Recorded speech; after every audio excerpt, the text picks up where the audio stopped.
ტრამპის ადმინისტრაცია მექსიკაში სამხედრო ინტერვენციას გეგმავს. To wage war on the cartels. U.S. military action against drug cartels in Mexico. But if we don't do something immediately, our country is gone. We have U.S. military shoot missiles into Mexico. We need a military operation. What's happening, what you're just telling me, we need a military operation. I'm not going to send troops to Ukraine, but I am going to send them to our southern border. We're going to leave them stone cold dead. მექსიკაში კარტელების წინააღმდეგ სრულმასშტაბიანი სამხედრო ოპერაციის შესახებ მოწოდებები ახალი არ არის და კარგახანია გაისმის. მაგრამ ბოლო პერიოდში განსაკუთრებით მოხშირდა როგორც ტრამპის ადმინისტრაციაში, ასევე რესპუბლიკელების რიგებში. კულმინაცია ტრამპის საინაუგურაციო სიტყვა გამოდგა. ტრამპმა დაანონსა, რომ ჯარს გაგზავნის და საგანგებო მდგომარეობას გამოაცხადებს მექსიკის საზღვარზე, მილიონობით არალეგალის დეპორტაციას დაიწყებს და რაც ყველაზე მნიშვნელოვანია, მექსიკურ ნარკოკარტელებს ტერორისტულ ორგანიზაციებად გამოაცხადებს. First, I will declare a national emergency at our southern border. Under the orders I signed today, we will also be designating the cartels as foreign terrorist organizations. კონგრესმენებს, რომლებიც წლებია მექსიკაში შეჭრას ლობირებენ ნეოკონებს, ანუ იგივე ომის ქორებს უძახიან.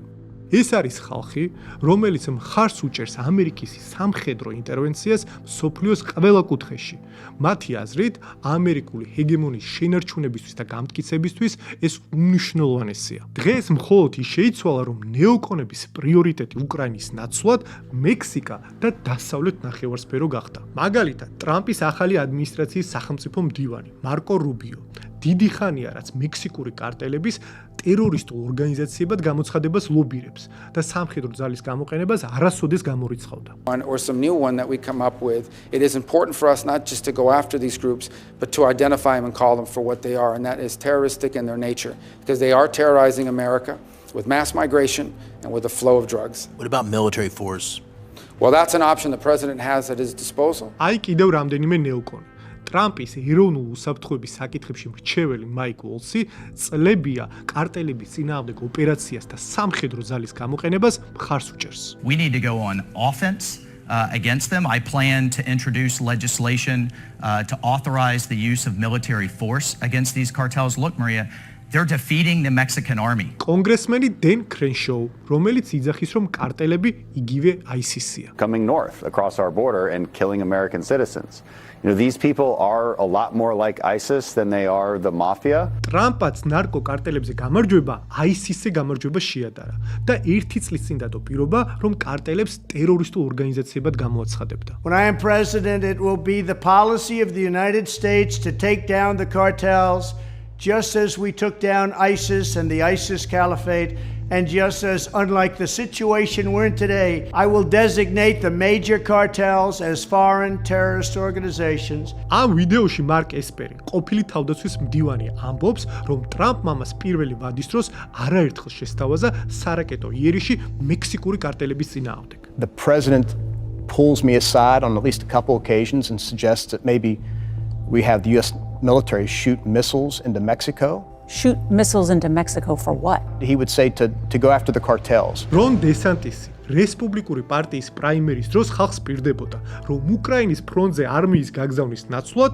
ჯარს მექსიკის საზღვართან გაგზავნიდა და კარტელებს ძირფესვიანად ამოძირკვავდა. I'm not going to send troops to Ukraine, but I am going to send them to our southern border.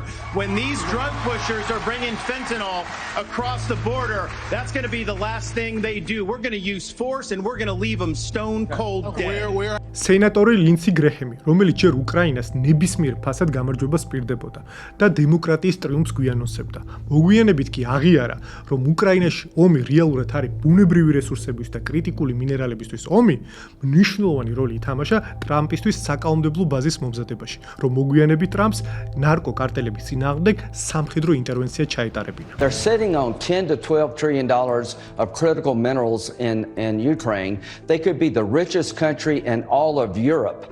I don't want to give that money and those assets to Putin to share with China. If we help Ukraine now, რეალურად რა მოტივი დგას ნეოკონების წლების მანძილზე ეტაპობრივად მომზადებული და კარგად ორგანიზებული გეგმის უკან.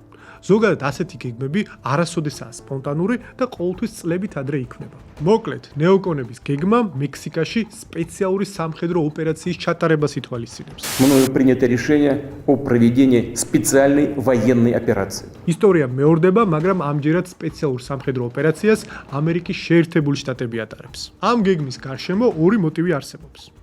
მექსიკურ კარტელებთან ბრძოლა, რაც ამერიკის ოფიციალური ნარატივია და არც მეტი, არც ნაკლები ჩრდილოეთ და სამხრეთ ამერიკაში ძლიერი ქვეყნების აღმოცენების არ დაშვება და ჩინეთის შეკავება. აქამდე მექსიკის პოლიტიკურ სისტემას ორი ფაქტორი განსაზღვრავდა. სახელმწიფოს ბრძოლა პარამილიტარისტული კარტელების და მათი სიკვდილის რაზმების წინააღმდეგ და კარტელებს შორის შიდა ბრძოლები გავლენების გასაფართოებლად და ბაზარზე მონოპოლიის მოსაპოვებლად. დღეს მექსიკის ყველაზე დიდი 4 კარტელია სინალუა, გალფი, ლოს ზეტას და ჯალისკო კარტელი. ამ დიაგრამაზე ჩანს 2015 წლიდან რამდენად გაიზარდა კარტელებს შორის ომების შედეგად სიკვდილიანობა. ესენი ძველმოდური კოლუმბიური კარტელები არ გეგონით. მექსიკური კარტელები კარგად გაწვრთნილი და კბილებამდე შეიარაღებული სიკვდილის რაზმებია, რომლებიც იყენებენ ინოვაციურ ტექნოლოგიებს, დარქვებს, კრიპტოვალუტას და ნარკოდრონებს. ეს ტექნოლოგიები და იარაღი მექსიკაში ამერიკის ტერიტორიიდან შემოდის, რითაც ამერიკაში კონკრეტული პირები კოლოსალურ მოგებას ნახულობენ. კარტელების საქმიანობა ამერიკის ეროვნული უსაფრთხოების საკითხი იმ მომენტიდან გახდა, როცა მექსიკაში ფენტალინის ომებმა და ოპიოიდურმა კრიზისმა წალეკა ამერიკა. ფენტალინი მძლავრი სინთეთიკური ოპიატია, რომელმაც ბოლო 20 წელში 800,000-ზე მეტი ამერიკელი სიცოცხლე შეიწირა. ფენტალინის ზემოქმედება 50-ჯერ ძლიერია ჰეროინზე და 100-ჯერ ძლიერია მორფინზე. ამ გრაფაზე ყურადღება უნდა მივაქციოთ კოკაინთან და ჰეროინთან შედარებით, რამდენად გაზრდილია ფენტალინის სიკვდილიანობა. 2021 წლიდან ფენტალინის სიკვდილიანობამ ისტორიულ მაქსიმუმს მიაღწია. ყოველწლიურად საშუალოდ 100,000-მდე ადამიანი ეწირება. მოკლედ, სიტუაციის გამოსასწორებლად დაიგეგმა სამხედრო ოპერაცია, მაგრამ ნეოკონებისთვის მთავარ დაბრკოლებად მექსიკაში შეჭრისთვის იურიდიული სტატუსი რჩებოდა კარტელების, რაც ტრამპმა პირველივე დღესვე მოაგვარა. ლოგიკა მარტივია. რიგითი კარტელი სრულმასშტაბიანი სამხედრო ინტერვენციის გამართლება ვერ იქნება, მაგრამ ტერორისტული ორგანიზაციები უპრობლემოდ. ზუსტად ამ მიზნით 2023 წელს კონგრესმენებმა სენატში წარადგინეს Ending Narcos Act-ი, რითაც ტრამპს ნიადაგი მოუმზადეს ისტორიული გადაწყვეტილების მისაღებად. ახლა კი მოემზადეთ ყველაზე საინტერესო ნაწილისთვის.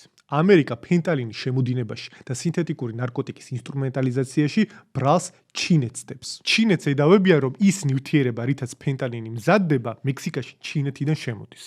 თუმცა იმის მიუხედავად, რომ ფენტალინის ომების ნარატივი დასაურმა მედიამ შექმნა, დღემდე ამის დამადასტურებელი ფაქტები არ გვინახავს. მაშინ რა დგას ნეოკონების მიზნის უკან მექსიკაში სპეციალური სამხედრო ოპერაცია ჩაატარონ? უნდა შევხედოთ დიდ სურათს. გარი აქტორები მექსიკაში ფეხს იკიდებენ და მექსიკის ინფრასტრუქტურულ და ეკონომიკურ ჰაბად გადაქცევას ცდილობენ, რაც ამერიკისთვის წითელი ხაზია. ამერიკა ნარკოკარტელებზე და ფენტალინზე აქამდე თვალს ხუჭავდა, მაგრამ სხვა ქვეყნების და უცხო კორპორაციების მიერ მექსიკაში ფეხის მოკიდება უკვე პირდაპირ კვეთს წითელ ხაზებს. ბოლო 20 წლის მანძილზე პირველად მექსიკა სიდიდით ნომერ პირველი ექსპორტიორი და სავაჭრო პარტნიორი გახდა ამერიკისთვის. 2023 წელს ამერიკაში ექსპორტირებული მექსიკური საქონლის ჯამური ღირებულება 475 მილიარდი დოლარი იყო, წინა წელთან შედარებით 20 მილიარდით მეტი. ჩინეთმა ექსპორტში პირველობა დაუთმო მექსიკას და მეორე ადგილას გადაინაცვლა. 2023 წელს 427 მილიარდი დოლარის საქონელი შეიტანა მექსიკაში. წინა წელთან შედარებით 110 მილიარდი დოლარით ნაკლები. როგორ იხსნება ჩინური ექსპორტის ამხელა კლება? პასუხი მარტივია: ჩინეთზე დაწესებული ტარიფები და სანქციები. და რის ხარჯზე იზრდება მექსიკური პროდუქტის ექსპორტი ამერიკაში და ზოგადად მექსიკური წარმოება? ამერიკა ჩინეთის სატარიფო ომის დაწყების შემდეგ მექსიკა ჩინური კორპორაციებისთვის ტარიფების არიდების საშუალება და ერთგვარი შუალედური ჰაბი გახდა. ოღონდ არა მხოლოდ შუალედური ლოჯისტიკური ჰაბი, არამედ საწარმოო ინდუსტრიულიც. ამერიკის მიერ ტარიფების დაწესების შემდეგ ჩინეთიდან მექსიკაში შემავალმა კონტეინერების რაოდენობამ ისტორიულ მაჩვენებელს მიაღწია. 2024 წელს წინა წელთან შედარებით კონტეინერების ტრაფიკი 22%-ით გაიზარდა.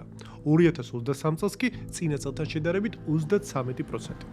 მაგრამ იმისთვის, რომ პროდუქტი made in China-ს ნაცვლად made in Mexico გახდეს, პროდუქტი მექსიკაში მოხვედრის შემდეგ ნაწილობრივ მაინც უნდა შეიცვალოს, თუ თავიდან ბოლომდე მექსიკაში არ აეწყობა. ამიტომ მექსიკა მიწოდების ჩათში მნიშვნელოვანი რგოლი გახდა და ჩინეთს მექსიკის წარმოებით სექტორში მოუწია ინვესტირება, იმისათვის, რომ თავისი პროდუქტი უსაფრთხოდ შეეტანა ამერიკის მიწაზე. 2023 წელს ჩინურმა პირდაპირმა ინვესტიციებმა მექსიკაში 3.7 მილიარდი დოლარი შეადგინა.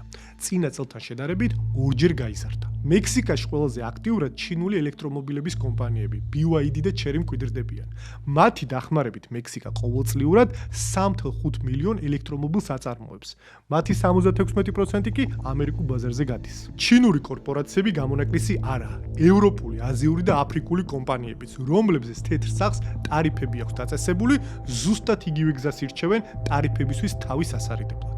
People are coming from all over the world, from Asia, from Europe, from South America, even from Africa, and they are trying to build plants and manufacturing facilities to enter the United States market. Not only are the Chinese setting up shop in Mexico with manufacturing plants, so are the European companies.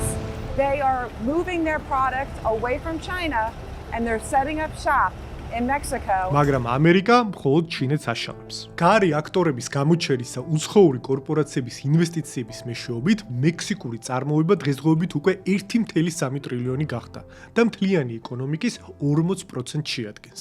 ეს ყველაფერი კი მექსიკისთვის აჩენს პერსპექტივას, რომ უახლოეს მომავალში განვითარებულ ეკონომიკად და ძლიერ რეგიონულ მოთამაშედ ჩამოყალიბდეს. ამ ყველაფერს ემატება კიდევ ერთი ფაქტორი. მექსიკის ახალი პრეზიდენტი, ანტიიმპერიალისტი კლაუდია შაინბაუმი, რომელმაც ნეოლიბერალურ მოდელზე უარი თქვა და კეთილდღეობის სახელმწიფოს აშენებს. კლაუდია შაინბაუმის რეიტინგი ხელისუფლებაში მოსვლიდან 100 დღეში 80%-ს აღწევს. აი ზუსტად აქ ჩნდება პრობლემა ამერიკის შეერთებული შტატებისთვის და ამითვე იხსნება ნეოკონების რეალური მოტივები. ნეოკონების აღქმით, ერთადერთი ალტერნატივა მექსიკაზე სრული კონტროლის დასაბრუნებლად მექსიკაში სრულმასშტაბიანი სამხედრო ინტერვენცია, კარტელების სიკვდილის რაზმების და მათი ტექნოლოგიების განეიტრალება და რაც მთავარია, მექსიკის ეკონომიკის შეფერხება. We need to go get them and we need to wipe them off the face of the earth. I wonder if America is ready for that. სხვანაირად მონროს დოქტრინას მომავალი არ უწერია და მით უმეტეს ვერც ჩინეთის შეკავება ვერ მოხერხდება ლათინურ ამერიკაში.